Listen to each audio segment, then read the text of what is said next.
Shabbat Shalom. Happy Sabbath. This morning, our subject is the woman with 10 silver coins. The woman with 10 silver coins. We would like to look at this subject and to get a better understanding of what the writer here is saying to us. So I'm going to ask you to turn with me to the book of Luke, Dr. Luke, and we will read firstly from chapter 15.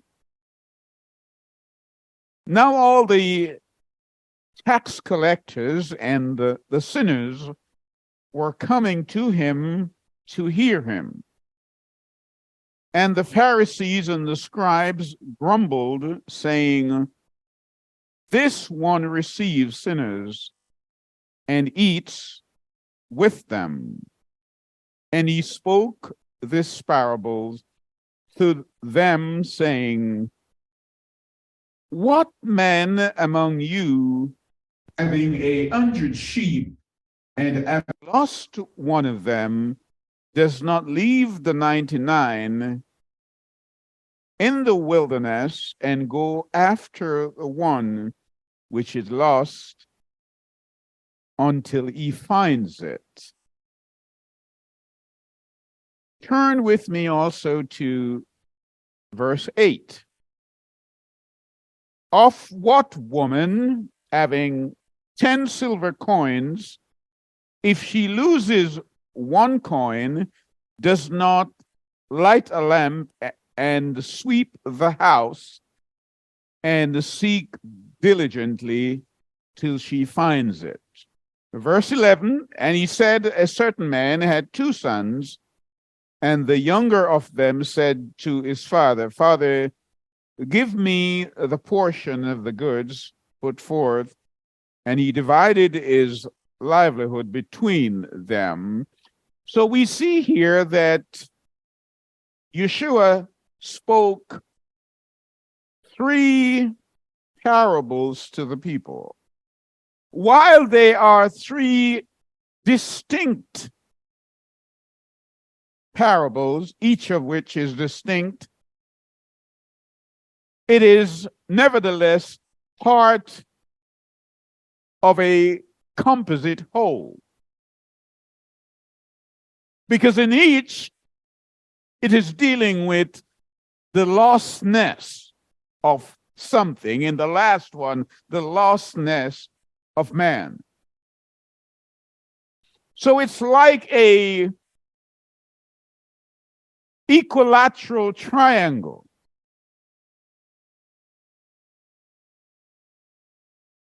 Dealing with each aspect of the parable, meaning that each side has 60 degrees, but they're all equal sides. So this morning, we want to look at the theology of geometry in that context.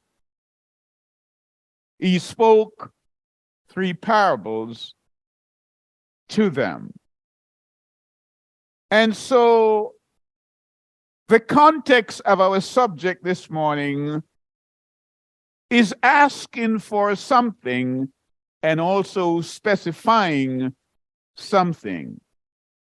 What woman would have all these coins and, having lost one, would not go looking for it? What woman would do that? So the subject acquires a certain kind of accent, the diction of which articulates the need for wisdom. And so the word "what" is a significant indicia in our inquiry this morning. It predominates our inquiry. What woman would have 10 coins and having lost one, would not light a lamp and go looking for this coin. But as we read the passage, it gives a kind of a pecuniary view of it. We see that it's talking about money.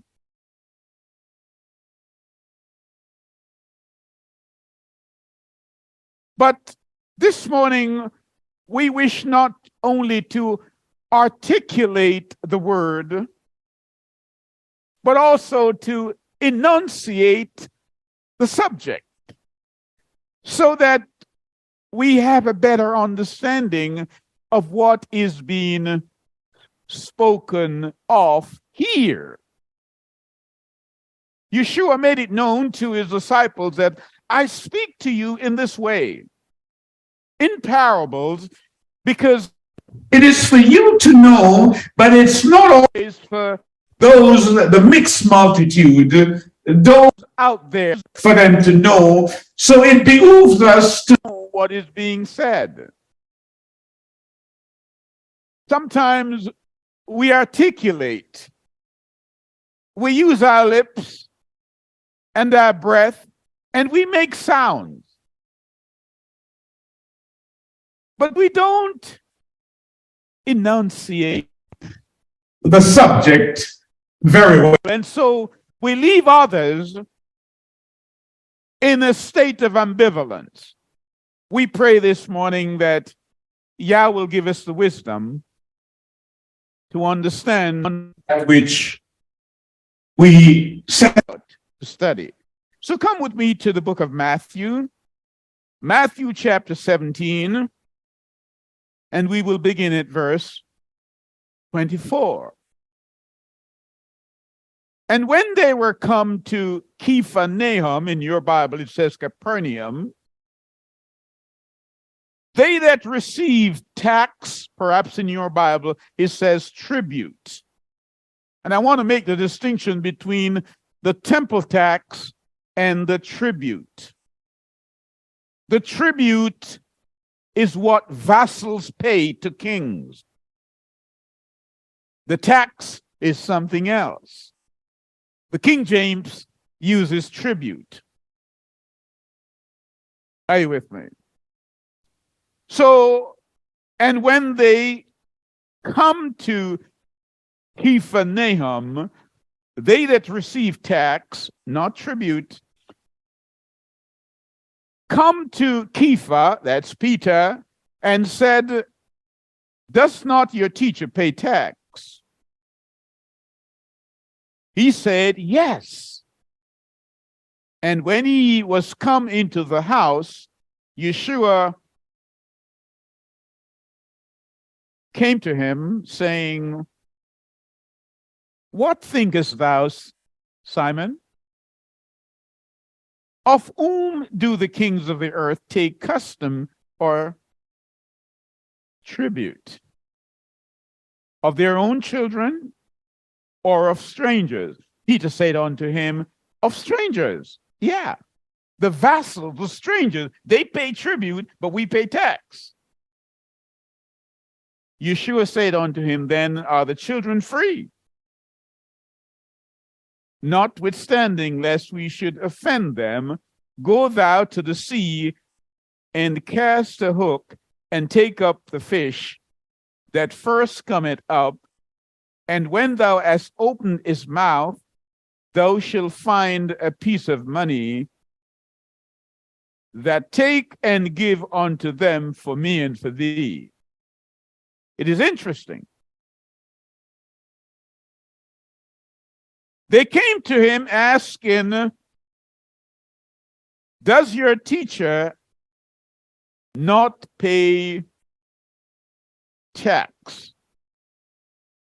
Oh, yes, he does. But you've got to understand what is happening here, because we're dealing with the temple tax rather than the tribute. Are you with me? And the tribute was paid by the Roman denarius, whereas the temple tax was paid by the Tyrian shekel. That's a shekel from Tyre. We talk about Tyre and Sidon. That's a different thing. And so when you come to the temple, if you add the denarius, you would have to go to the money changers and change your denarius to the Tyrian shekel to get the right money to pay. But there was an issue with both of them. And so come with me to the book of Mark. Remember, we're dealing with the issue of the woman who has 12, or should I say 10 silver coins. And one is lost. And that denotes for many of us a pecuniary interest. We're dealing with money. So come with me to Mark chapter 12, and we'll begin at verse 13. And they were seeking to seize him. That's Yeshua. But they feared the crowd, for they knew he had spoken the parable against them. And leaving him, they went away, and they sent to him some of the Pharisees and of the Herodians to catch him in his word. And when they came, they said to him, Teacher, we know that you are true, and it does not concern you about anyone, for you are not partial to any, but teach the way of Elohim in truth. We know that. Is it lawful to pay tax to Caesar, that's Caesar, or not? Understand what's happening here. It is said they're trying to catch him in his word. They sent the Pharisees and they sent the Herodians. The Pharisees wants to make sure that they find something that they can say that if he says give, they will say this man is complicit in the idea that we as a people should be under Roman rule. And the Herodians had made it clear that we have no king but Caesar. So if he says that don't give, the Herodians would say he's in rebellion against the empire. He is placed in an invidious position, one in which they don't think he can win. So they brought two groups of people, the Herodians and the Pharisee. The Pharisees would then report back to the priest, and the Herodians would report back to Herod. So they thought they had cornered him. And so the issue here, the matter becomes Shakespearean in the sense that as I read it, my mind is drawn back to Hamlet. Scene 3, Act 1. When Prince Hamlet is there recognizing what is going on, and the question is asked, what shall we do? To be or not to be? That is the question. Here, in the context of our study this morning, the question is,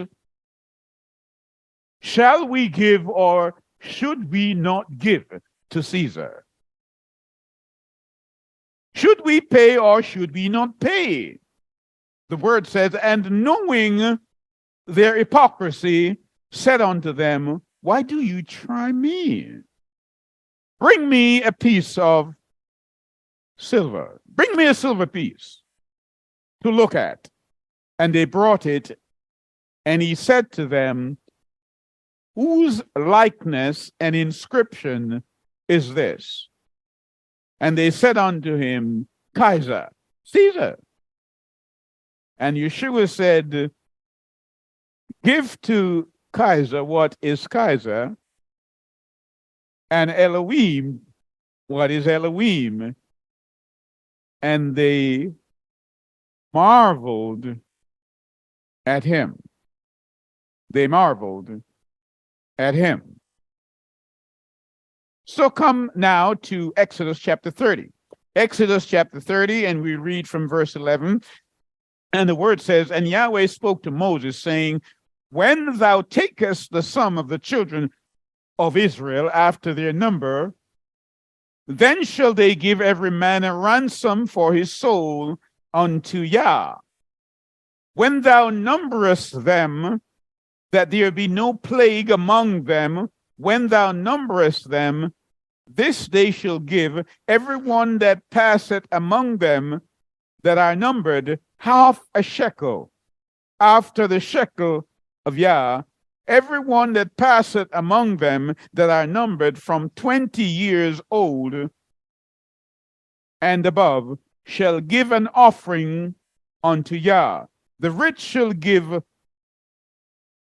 not give more, and the poor shall not give less than half a shekel. When they give an offering unto Yah to make an atonement for your soul, and thou shalt take the atonement money of the children of Israel, and shall appoint it for the service of the tabernacle of the congregation, that it may be a memorial. It may be a what? A memorial unto the children of Israel before Yah, to make an atonement for the soul.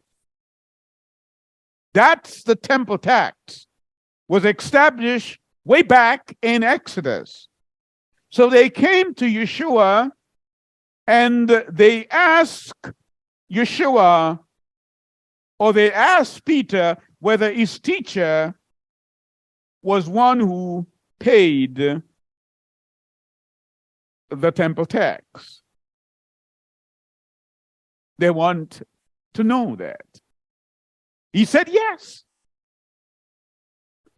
Then he said to Peter, Peter, take your line and your hook and go down to the shores of the sea and cast your hook. And the first fish, your first fruit, your first tithe, give it to them for you and for me.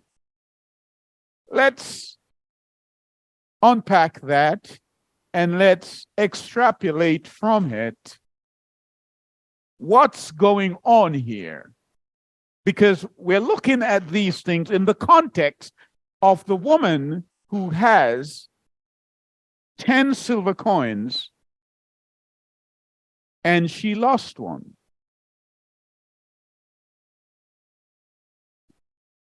Yeshua has a group of 12 men, one of which is a treasurer called Judas. Why does he not ask Judas to give them some money and then pay the tax? Easy. So it seems. But notice what he did. He said, bring me a silver coin. And he looks up on the coin and he asks the question as if he didn't know, it's for their benefit. Whose inscription is this? They said, it's Kaiser. That's the German word for Caesar. In Russian, we say Tsar.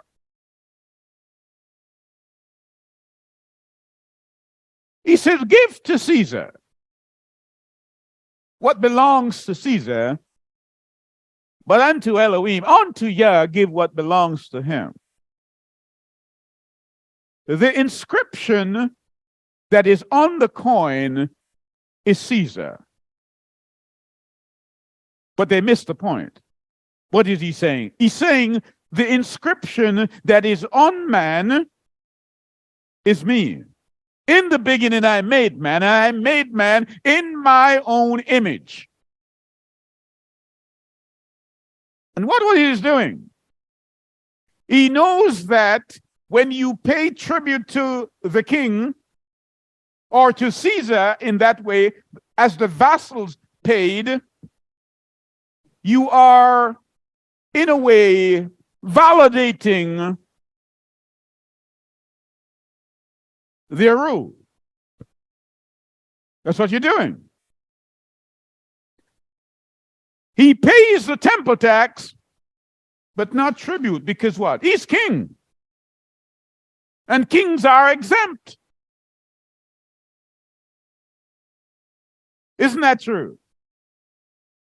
The earth is Yah and the fullness thereof, but he says, just in case they get offended, go down to the shores, and the first fish that comes up, look into his mouth and take it out and give it to them. Wow. I wonder, and perhaps you're wondering too, the coin that was in the fish's mouth, whose inscription is on it? Are you with me? Watch what Yeshua is doing, you know. He's saying that's Caesar. He made the fish. And if I pay tribute like a vassal, I'm paying it to them. No. He's saying vassals pay tribute, we pay temple tax. And we saw that established in the book of Exodus. I want you to understand the context of that before we go back to this woman. So let's go back to the book of Luke. Let's go back there.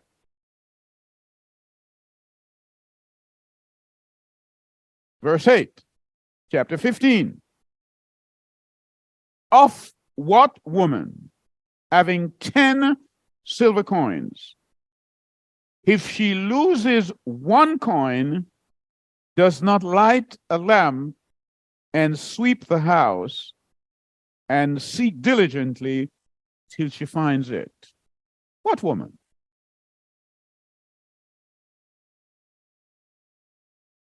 What woman would do that? Or what woman would not do that? The question is, the woman that would do that, the answer is, the woman who would do that would be a virtuous woman. Are you with me? And this is what we read in Proverbs chapter 31. A virtuous woman would make sure that she has 10 coins and she loses one, even as the shepherd in the first few verses loses a sheep, goes and finds it. Are you with me? We know that the sheep is lost because the sheep is out there in another pasture. Hear me? In another church.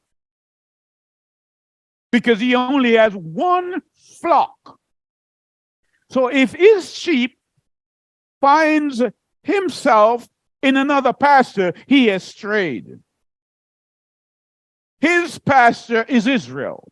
And I don't mean geographical Israel. I mean the Israel of Yah, Galatians 6 and verse 16. And I mean the same Israel that Paul talks about in Romans chapter 11, where that olive tree is planted, and we have some who are homeborn and some who are wild olive. but they belong to the same tree. So notice the passage that the woman once had 10 silver coins, and she has lost one. So come with me to the book of Psalm.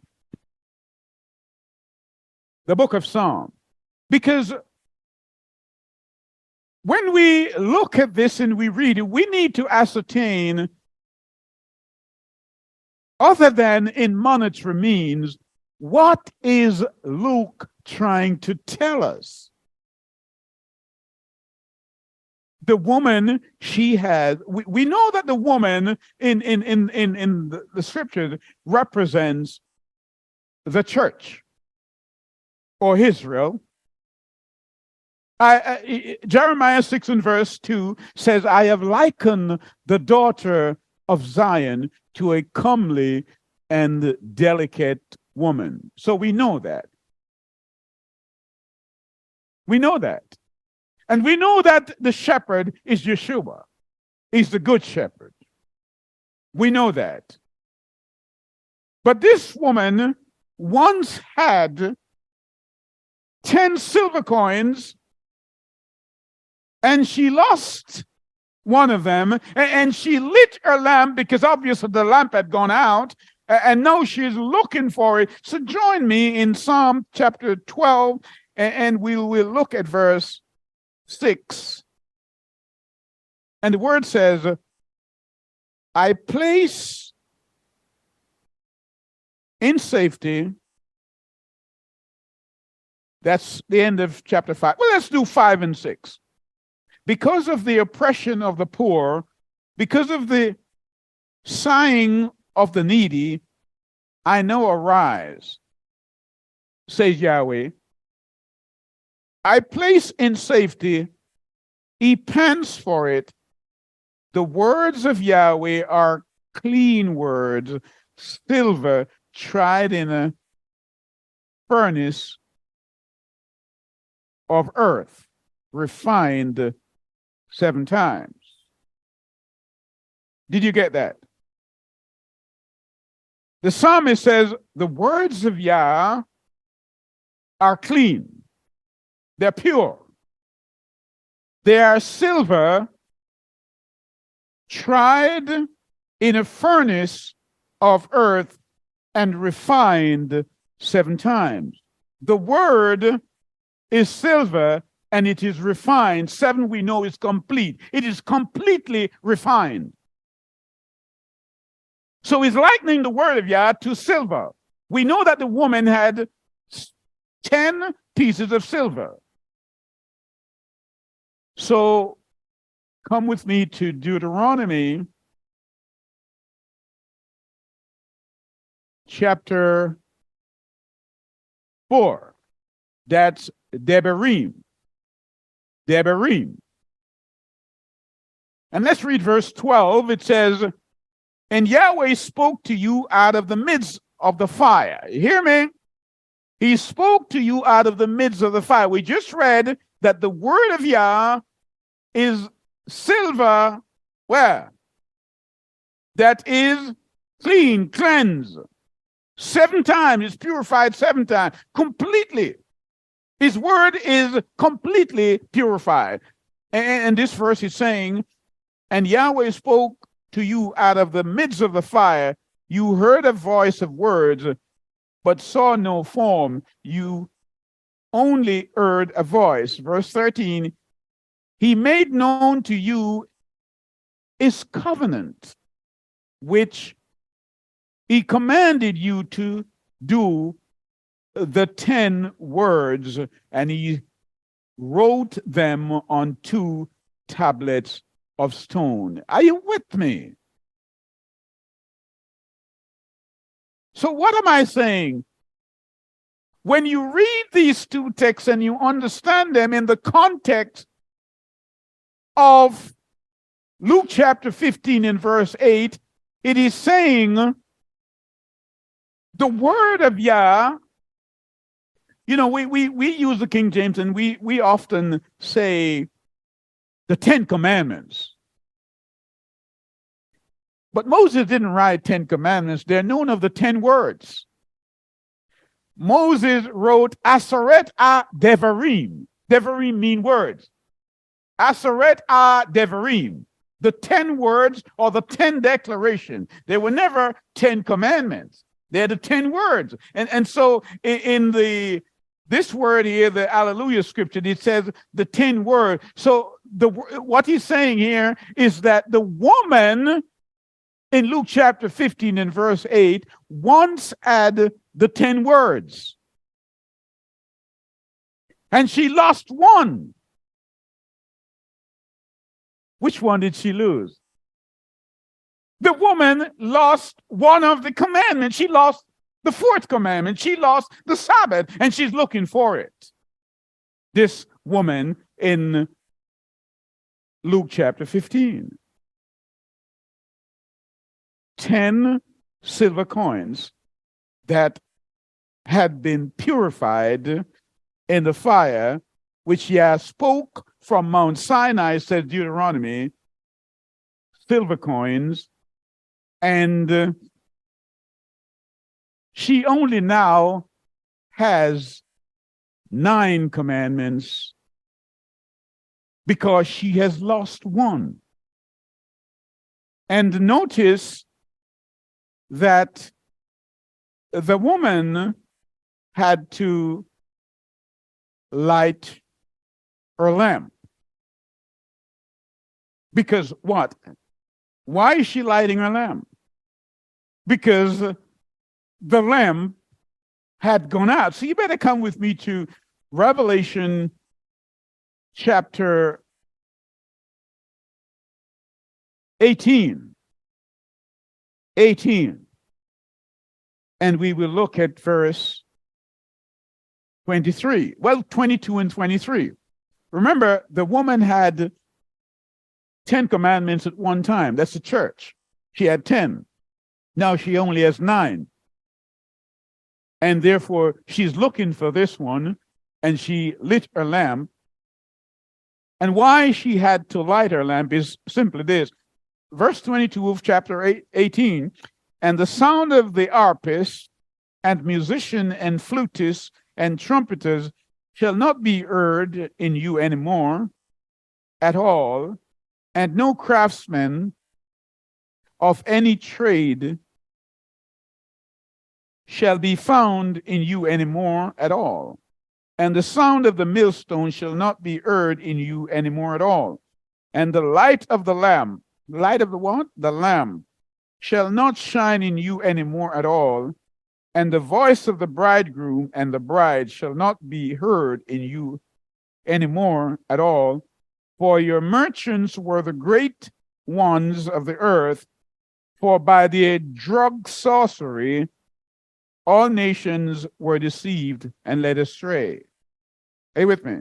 The lamp in the church at the end of time, Laodicea, has gone out. She has lost her silver coin. She has lost the 4th commandment. She has lost the Sabbath, and she had to go and light her lamp to find this one silver coin that psalmist said is purified 7 times, and Deuteronomy said was spoken to you in the fire. You use fire to purify things, and it says that it was purified 7 times completely, the commandment, which he spoke from Mount Sinai. This is what the woman, the church, had at one time. And so the question is, which woman would lose the Sabbath and not go looking for it? Which woman? Except the harlot in Revelation chapter 17. Which church would have 10 commandments spoken through the fire by Yeshua, having lost one over the year, but would not go looking for it? A church that's not on the covenant with Yah. That's what the word is saying. That's what Luke wants you to know. You collect all tithes and offering, but you don't have the Sabbath. You pay tribute to the king, but you don't have the Sabbath. Go looking for it. Light your lamp. And so if we go to Samuel chapter 3, we see what is happening there. I mean, First Samuel. Are you with me? First Samuel chapter 3. Let's look at it, what it says. It says, and the young man Shemuel was serving Yahweh before Eli, and the word of Yahweh was rare. In those days, no vision breaking forth. Hear me. The word of Yah, the 10 words of Yah was rare in those words, in those days. There was no vision. Yah was not on speaking term with the priest. He only spoke to a young man called Samuel. It almost gives the impression that Yah is no longer speaking in bold ways to the mainstream, but he's speaking to the little house Samuels. Are you with me?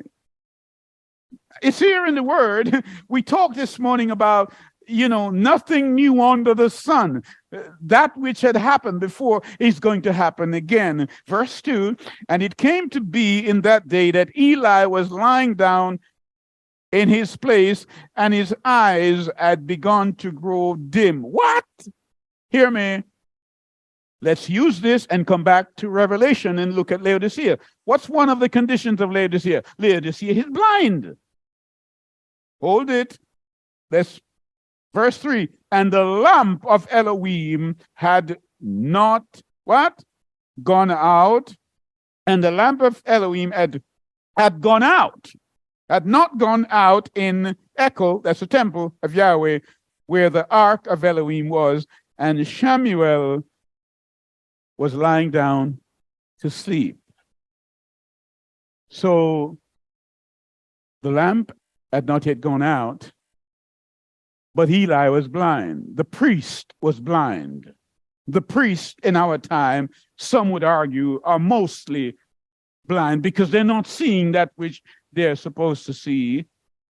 And they're not looking for that silver coin that is lost. The woman is not looking for it. The woman doesn't care. What woman would lose that silver coin, that fourth commandment that is tried in the fire, spoken from Mount Sinai, and not go looking for it? What woman?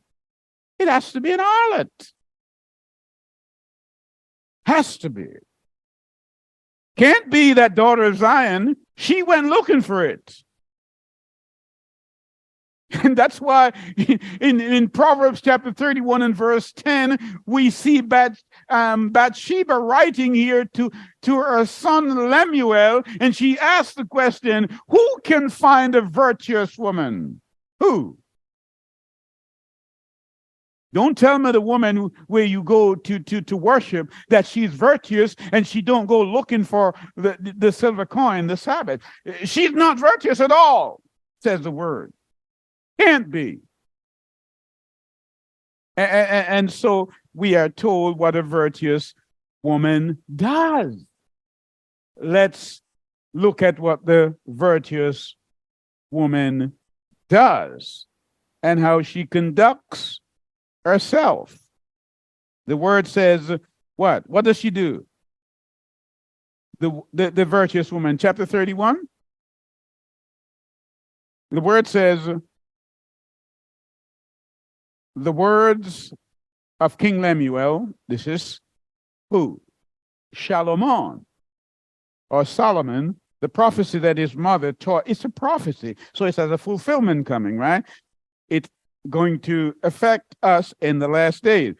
My son, and what the son of my womb, and what the son of my vow, give not thy strength unto women, nor thy waist to which destroyed kings. It is not for kings, O Lemuel. It is not for kings to drink wine. Did you hear that? Bathsheba is teaching his son Solomon that wine is not for king. Perhaps she's drawing on her own experience in that the afternoon that David gazed out on his veranda, perhaps he was under the influence of wine. Perhaps she's drawing on that. And she's saying, don't take liquor. And so when we link this now to the book of Revelation, chapter 17, well, let's go there and see what that woman there, that woman who is not looking for her silver coin, and see what she's doing. Revelation chapter 17. Revelation chapter 17. It says, and there came one of the seven angels which had the seven vials, and talked with me, saying unto me, come hither, I will show unto you the judgment of the great whore that sitteth upon many waters, for whom the kings of the earth, what? Hath committed fornication, and the inhabitants of the earth have been drunk with the wine of her fornication. What's she drinking? Wine. What's she giving them? Wine. Bathsheba is saying, it's not for the woman, the church, to drink wine. It's not for kings to drink wine. But she's doing that. And who's she having relationship? The kings of the earth. And she's giving them wine. So he carried me away in the spirit into the wilderness, and I saw a woman sit upon a scarlet-colored bead, full of names of blasphemy, having 7 heads and 10 horns. And the woman was arrayed in purple and scarlet color, and decked with gold and precious stones and pearl, having a golden cup in her hand, full of abomination and filthiness of her fornication. And upon her forehead was name written, Mystery Babylon the Great, the mother of harlots and the abomination of the earth. What? The woman who is not looking for her silver coin, the Sabbath, the word says she is an harlot, and she has many daughters who are not looking for their coin either. That's what the word says. And so, as I indicated earlier, we want not only to articulate the word, but to enunciate a better understanding so we can grasp what is being said. So the 10 words which were spoken by Yah, and we call them 10 commandments, but they are really 10 words, 10 declaration, because Moses wrote they are Aseret Devarim. Are you with me? And so we've got to understand that. And it is the words, the 10 spoken word, that form the covenant between us and Yah. Well, let me say that again, because you missed that.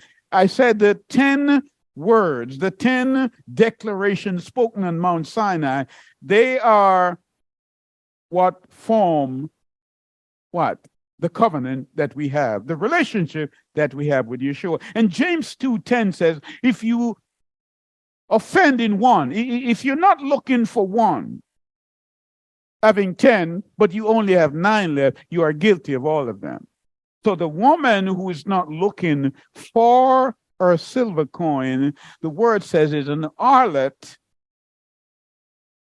The one who looks for the coin, who looks for the Sabbath, is a virtuous woman. And the woman who is not looking, she has many daughters. We better understand that, what is being said. And so, if you miss that one silver coin and you haven't found it, it means you're out of covenant with Yah. That's what the word is saying. So when you read Jeremiah 31 to 33, he says, in the last days, that's now, the covenant I will make with them is that the same 10 words here. What? The same Aseret Devarim that I spoke in the fire on Mount Sinai, I'm going to put not on tablets of stone, but I'm going to put them in their hearts. And if they don't have that, including the Sabbath, then they're out of covenant. You could read the same thing in chapter 10 and verse 16 of Hebrews, or chapter 8 and verse 10 of Hebrews. He said, the covenant that I will make with them in the last day is that I'm going to put my 10 words in their heart. So the question boomerangs and comes back. What woman would have 10 silver coins? What woman would have 10 commandments? What woman would have my 10 spoken word? Having lost one, she had 10 before, but now she only has 9, and she doesn't care. She goes looking. The virtuous woman does, but not the other woman. She doesn't care. So the question must be asked, which woman am I parlaying with? Where am I? Which church am I in? Who can find a virtuous woman? She's not looking for her coin. What is she doing? Busy giving liquor to the kings of the earth. And you think that's all right, isn't it? Matthew 21, verse 12. And Yeshua went into the temple of Yah and cast out all them that sold and bought in the temple, and overthrew the tables of the money changers and the seats of them that sold doves, and said unto them, it is written, my house shall be called a what? A house of prayer. But you have made it a den of thieves. They are busy collecting tithes and offering week after week, but they don't go looking for the silver coin, the Sabbath. Drive them out. The money changers, that's what they are. You think they're pastors, they're money changers. Because they're not looking for that silver coin. Are you with me? That the woman, the virtuous woman is looking for. Did you get me? And so we're wondering, where are we? Where are we? The 10 words of Yah. Oh, yes. We have got to wake up. We really have to wake up, because in Exodus chapter 19, we know it very well. Let's go there. Exodus chapter 19 and verse 5 and 6, verses 5 and 6. Now, therefore, if you will obey my voice indeed and keep my what? Covenant. What is he saying? If you obey my voice, we read that earlier in Deuteronomy chapter what? 12. Now, if you will obey my voice indeed and keep my covenant, then ye shall be a peculiar treasure unto me above all people, for all the earth is mine, and ye shall be unto me a kingdom of priests, a Kodesh nation. These are the words which thou shalt speak unto the children of Israel. Speak to the children of Israel. Now, sometimes, and I don't think we can belabor this point because it's so important that it's worth saying and repeating and replicating over time. Because when you read these things, people are prone to say, but that was for Israel. That's how they speak. Because that's what the harlotry of the woman taught them. Because she's not looking for a silver coin. She doesn't care. In fact, if you know, back in those culture, what would happen is this. You see those 10 silver coins? They were worn by the wife of the bridegroom as a gift on her wedding day. And if she ever loses one, it would cause problems in the marriage. She would be given 10 silver coins, and she would wear them as a gift, and more so only in special occasion. And now this woman realized the impact of that, and she loses one, and she goes, look, she lights the lamp, and when she finds it, she calls her friends and her neighbors, and she celebrates. The woman today, or the women today, the churches are celebrating because they've lost it. That's the irony. That's a contradiction of the whole thing. Are you with me? So we have got to understand that Yahweh says, if you obey me, if you keep my 10 words, if you keep my 10 words, you'll be unto me a kingdom of priests.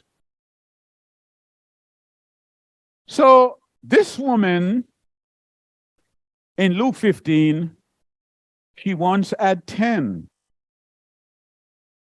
So what precipitated that urgency in her?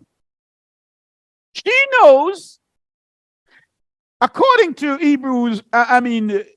Exodus 19, if she doesn't find that one silver coin, she's out of covenant. Are you with me? Because the word says, if you obey my word, you will be unto me a kingdom of priests, a holy nation, a Kodesh nation, I should say. So when she loses that one silver coin in our context, the Sabbath, she goes looking because she doesn't want to be out of context. And she doesn't want to be out of covenant with Yah. But guess what happens? Moses goes up to Mount Sinai to collect the contract, the covenant agreement in writing. Because when you have a contract or a covenant, it's put in writing and you get a copy and the person who makes the covenant or the contract gets a copy. Yah has his contract. So he tells Moses, come and get a copy for the people. Moses goes up, and by the time he comes back, they violated the covenant and they start to worship a cow. They're worshiping a cow. People still worship cows today. And so Moses broke the stones with it and grind it up and gave them to drink.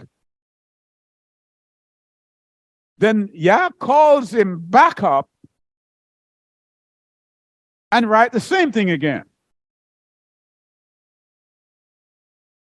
Of all the things that Yah gave to Moses and the law, 613, the only thing that he wrote with his own finger is the 10 words.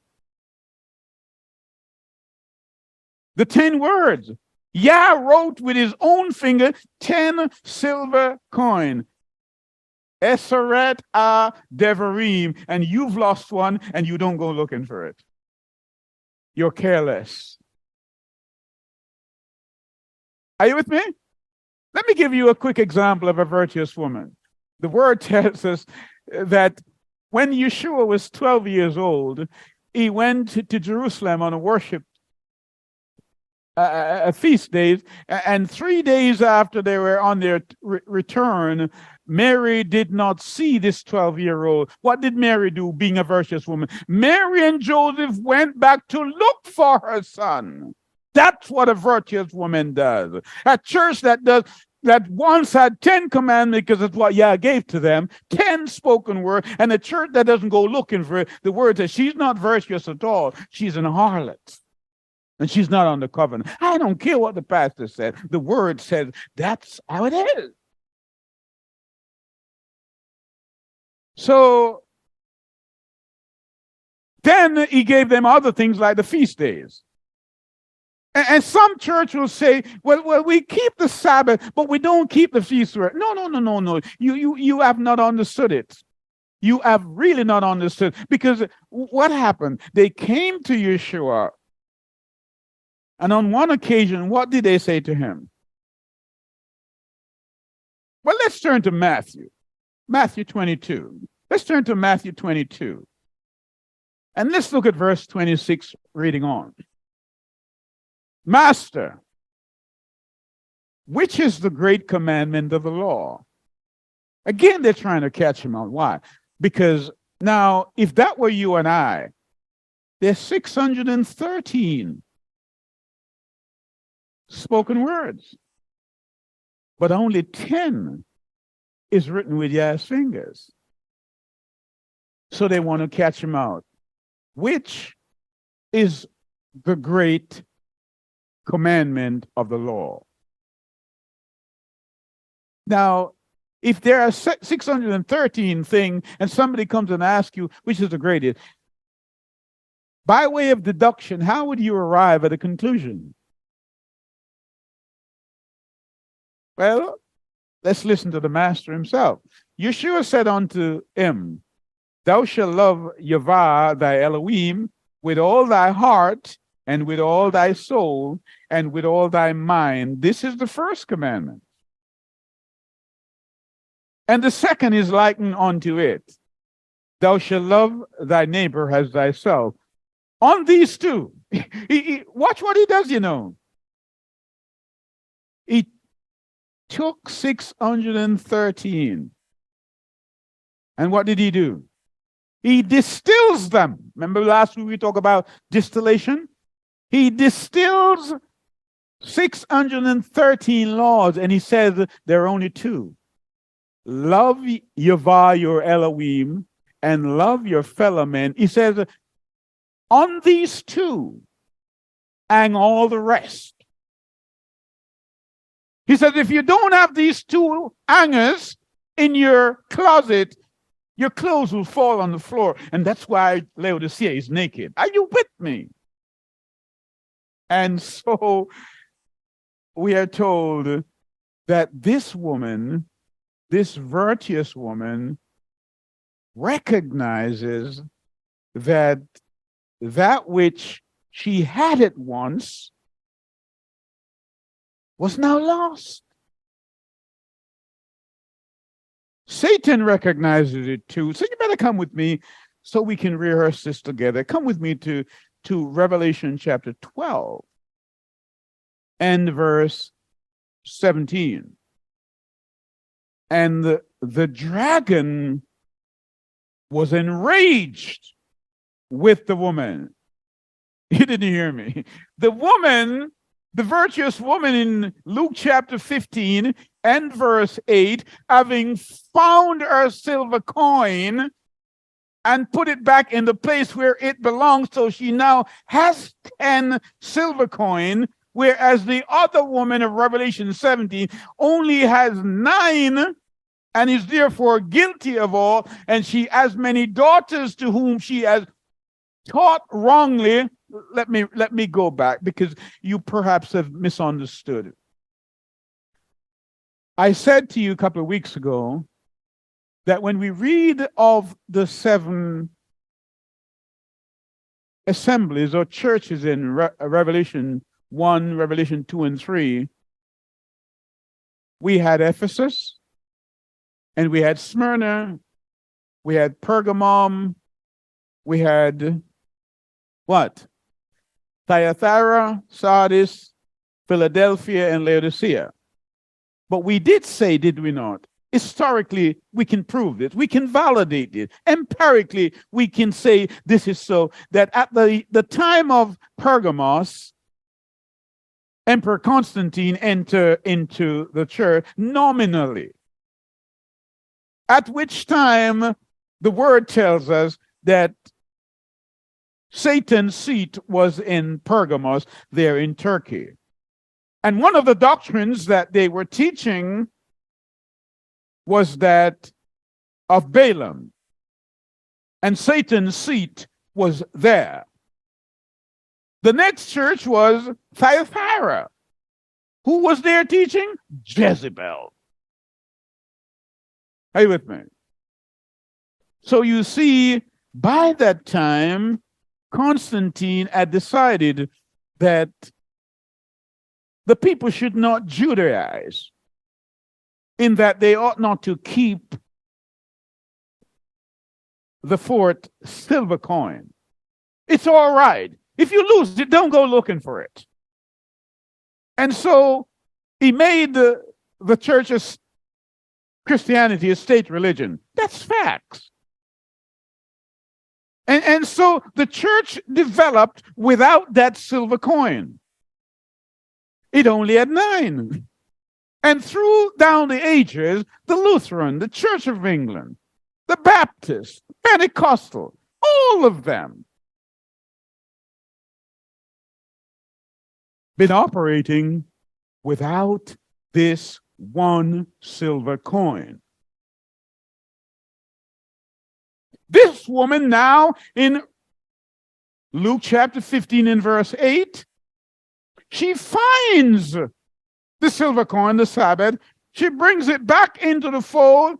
The word here in Revelation 12:17, and the dragon was enraged with the woman, and he went to what? Fight with the remnant of her seed, those guarding the 10 words of Yeshua and possessing the weakness of Yeshua, HaMashiach.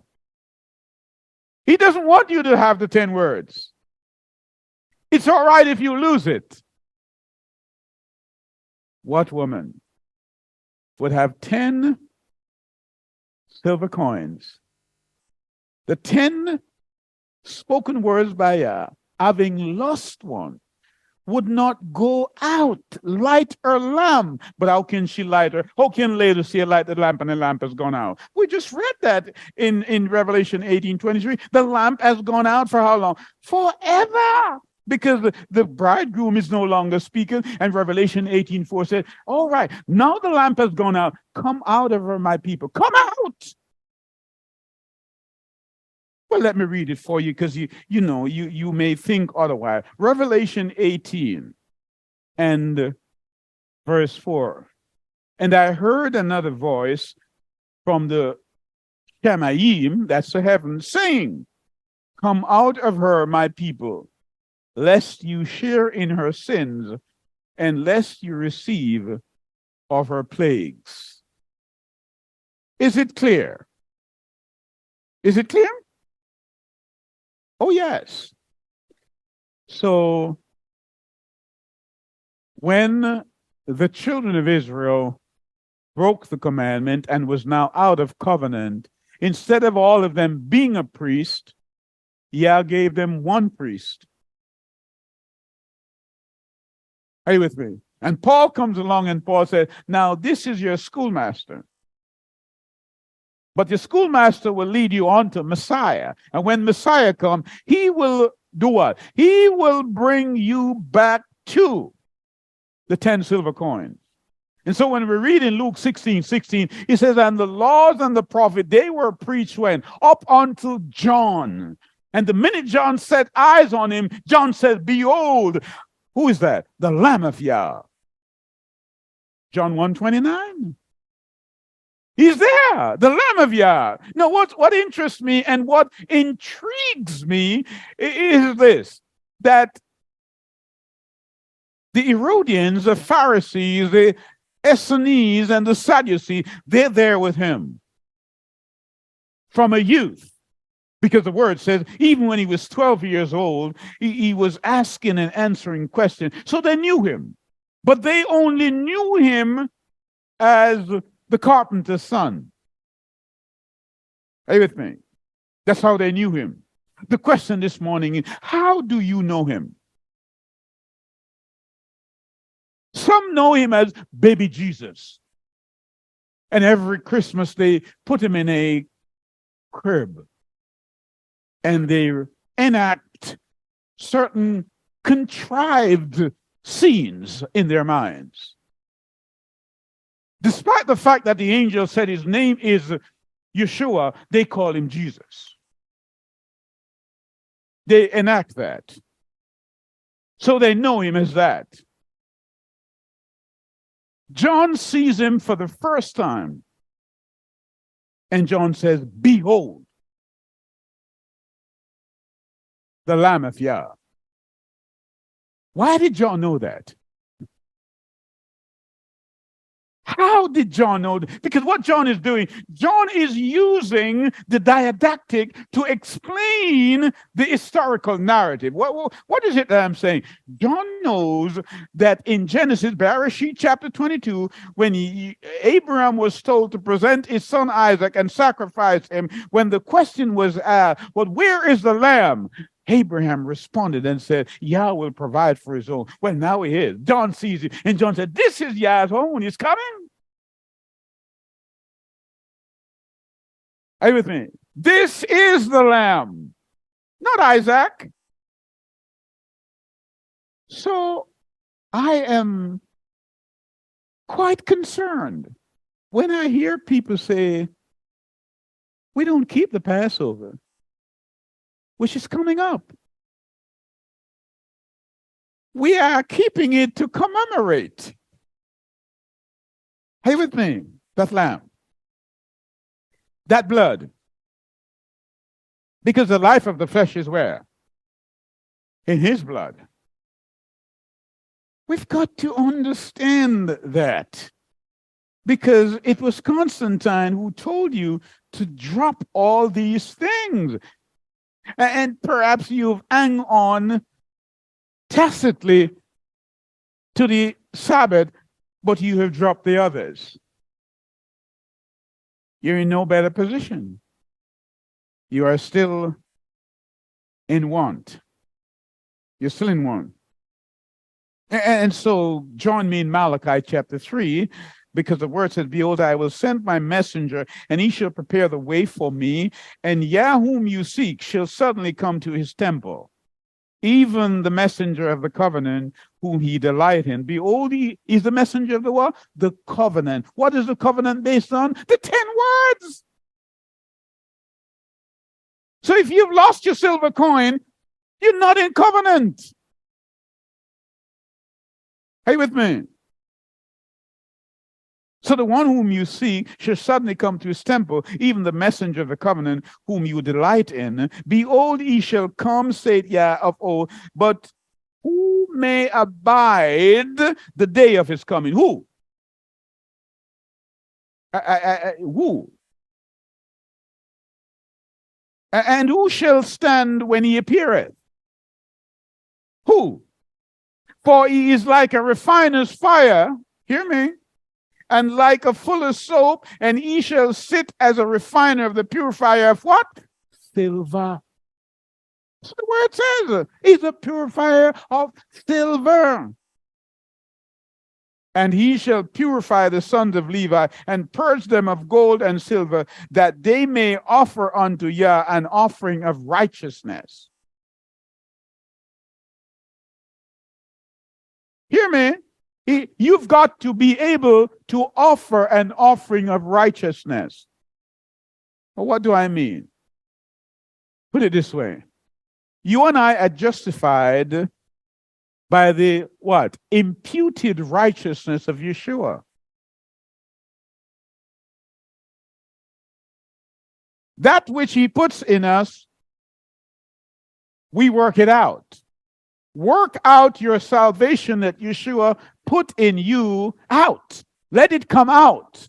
Let your light shine. But here's a problem. He cannot sanctify someone who he cannot justify. And why won't he be able to justify you? Because you have lost your coin, your silver coin, and you have not gone looking for it. And why do you think the devil is not troubling some of you? Because he knows that you don't care about that silver coin, the Sabbath. He is wroth with those who keep the commandments, including the feast days, and have the faith, the testimony of Yeshua. Well, what is the testimony? Revelation 19:10. The testimony of Yeshua is what? The spirit of prophecy. You understand the unfolding of the prophecy. But the woman whom you belong don't teach you those things. She's giving you liquor and teach you Balaam's doctrine. That's the kind of donkey philosophy that she teaches you. Balaam, you get what I'm saying, right? We've got to understand what is happening in our days. We've got to understand that. Oh, yes. And so the question comes back. I said it would predominate our inquiry this morning, did I not? That word, what? Because it can be used classically as an adjective. It can be used as a pronoun. It can be used as an adverb. Oh, yes, it can be used. And it can be used as an interjection. You know, sometimes people say something, you say, what? As an expression of shock. The word is versatile. Are you with me? And so this morning, the word comes to us and he's saying, what woman? Tell me, is there a woman that would have 10 silver coins, the words, the 10 words, spoken and purified in fire and spoken at Mount Sinai, given to Moses to give to the woman, and in time, the unfolding of time, this woman loses one of them, but she doesn't care. She doesn't go looking for it. What woman? Perhaps you can now answer that question your own self.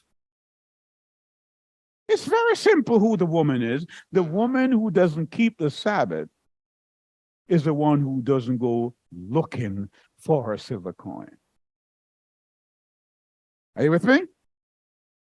So it matters not whether you pay the temple tax or you pay the tribute like vassals to the king. If you don't go looking for your silver coin. Are you with me? We found the sheep because the sheep was out there lost. And the good shepherd went. We found the coin. We know that the Sabbath is back. And the Sabbath was never been disassociated from the other 9 spoken words. Never. So there was a certain man. He had 2 sons. And the young man, being rebellious, decided he wants his inheritance, so he asked his father, and his father duly gave it to him. We're talking about freedom of choice here. Yah gives us free will, and we can choose. But he went out and he lived riotously. And he decides within himself, it's time to come home. I have messed up. And clearly, he had lived horribly and had gone wrong. Every step he made forward, it was like 2 steps backwards. But he came to himself. And that's key. He came to himself. He had the realization that what I was doing was wrong. What about you? You know that you've lost a coin, but because of your wealth, you think, what is 1 silver coin? You don't go looking. You don't even care of the lost sheep. You don't care at all.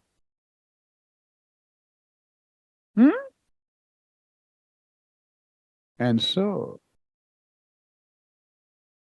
you once had 10, but now you have 9. But each week you go and you, in your mind, you're worshiping. When he comes and he does a census and he asks, listen to me, you're not following me. Hear me, because you then have to tie this into the parable or into the story of the lepers. 10 lepers were healed. 10. He says, now go and show yourself to whom? To the priest. And the one leper thought to himself, I'm healed. Let me go back and give him thanks. And Yeshua asked him, were they not 10 of you? Where are the other 9? Some of us only have one commandment and we forget the other 9. Some have 9 and forget 1.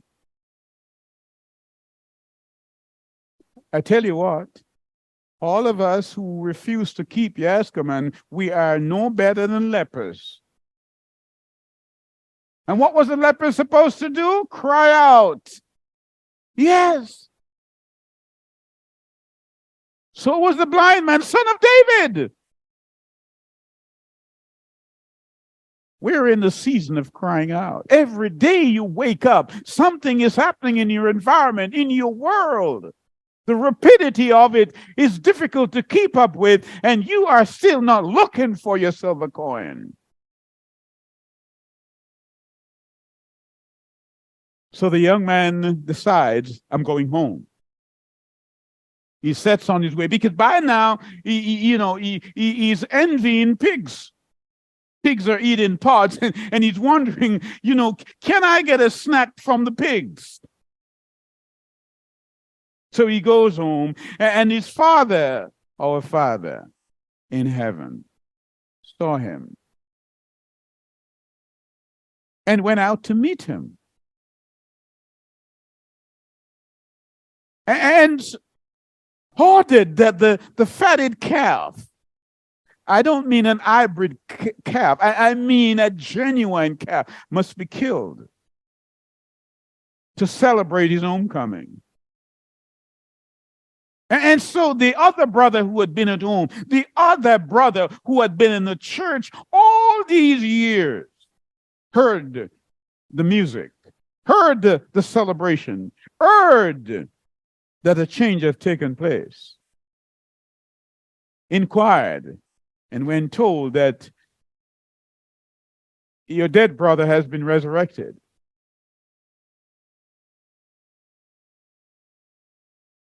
He said, what?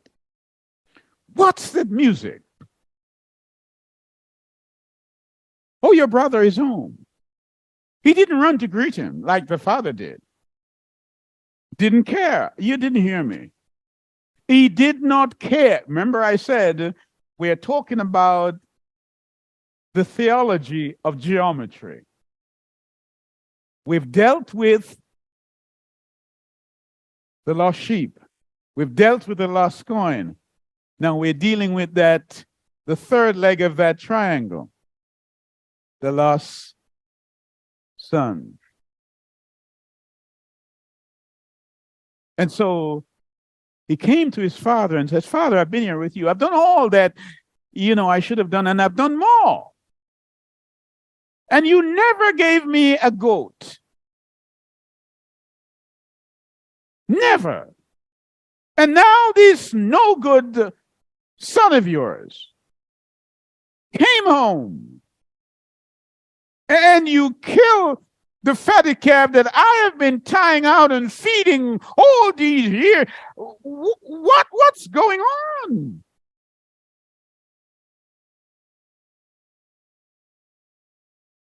Son, everything I have is yours. Your brother was dead. And now he's alive. Can you not see that the one at home was more lost than the one out there? The one in the church is often more lost than the one out, the lost sheep. Can you not see that? The young son was the lost sheep. But the one at home, he was lost in the church and nobody was looking for him. Why? Because the church he was in was not a virtuous woman. The virtuous woman, and so the question keeps reverberating. What woman would have 10 silver coins and having lost one, who would not go out and seek after it? If anyone should tell you that they love you but don't love your soul, it's just an alleged allegation. You got to love the person's soul. Are you with me? We're not talking emotions here. We're talking genuine love. And so the father embraced him, put a robe on him, put a ring on his finger, and killed a fatted calf. My question to you this morning, are you willing to come home? Those of you who have never kept the feast days? Those of you who have violated the Sabbath and continue to do it week after week and seem to have no desire to be saved, will you come home so the fatted calf could be killed? Will you? In Yeshua's name I pray. Amen.